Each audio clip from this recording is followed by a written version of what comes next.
زمانه ده د ټیویانو خبر د ټیویانو په شکل کې او اے آی دور دی نو چې اے آی زمانه شوه نو دلته کې رښتیا او دروغو پته هم نه لګي ځکه چې رښتیا راځي نو دروغو کلي وران کړي او زه اکثر بیا وایم چې خړې اوبه ړانده کبان نو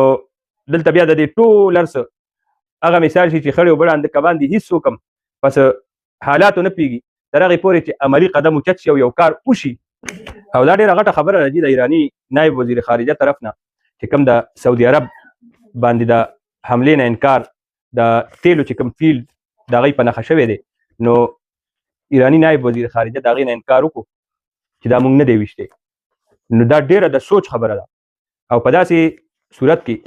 چې دا کم دوه ملکونه په جنګ دي نو که درېمګړی چې کم ډېر لرې ناست دی هغه همدې ملکونو کې یو نه ډز وباسي او ورته وایي دا ده ویشتی لا دا نور واړه ملکونه دي په دې باندې یو توغنده ورولي او الزام یې په دې یو ملک لګوي چې دا دی ویشتی دی هغې ته خو میدان پکار دی نو دا خطرناکه خبره ده چې هغې ته نه انکار وکړو به هر حال پاکستان پکې رامخکې شو او وزیر خارجه سره د ایران هغه سره هم خبرې کړي دي او په خبره هم پوه کړی دی نو په دې حالاتو باندې هم پوه کړي چې تاسو انکار کوئ یا ویشتی چا دی دواړه به یې هم مني یا بلکل موږ منو چې دا تاسو نه دی ویشتی هغه به یې مني دې به یې مني بیا ویشتی چا دی بیا داسې جنگ دوران کې غټه دهشتګردي کېدی شي چې هغې کې دوه ملکونه هغه صفحه هستی نه هم میټاوېدی شي نو دا ډېره خطرناکه خبره وه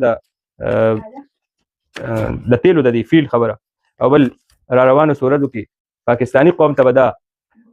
مبارکي وایو چې تیل مو 350 روپۍ لیټر مبارک شه حکومت خپله فیصله کړې ده په هر حال هغوی به لږ غونتې هغه سترګې دله تورئ که نه چې هلته لږ غونتې ګران شي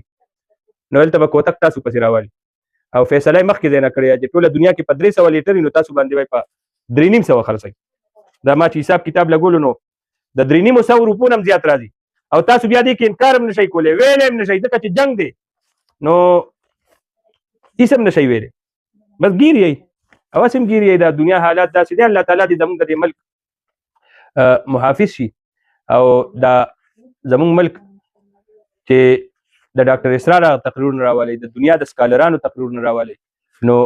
چې څنګه ایران په نښه دی نو داسې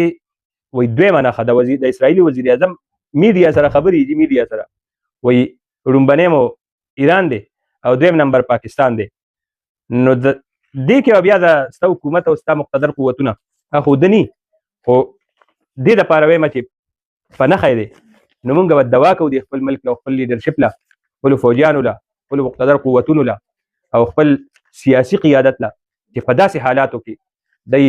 د اتفاق اتحاد مظاهره کوي او دشمن سره سخته مقابله کوي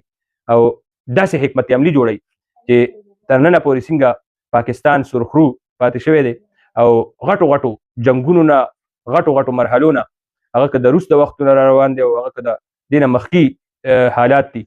هغې نه وتی دی نو الله تعالی دې د دې سختو مشکلاتو نه داسې وباسي او الله تعالی دې ایران او پاکستان د دې دواړو حفاظت وکړي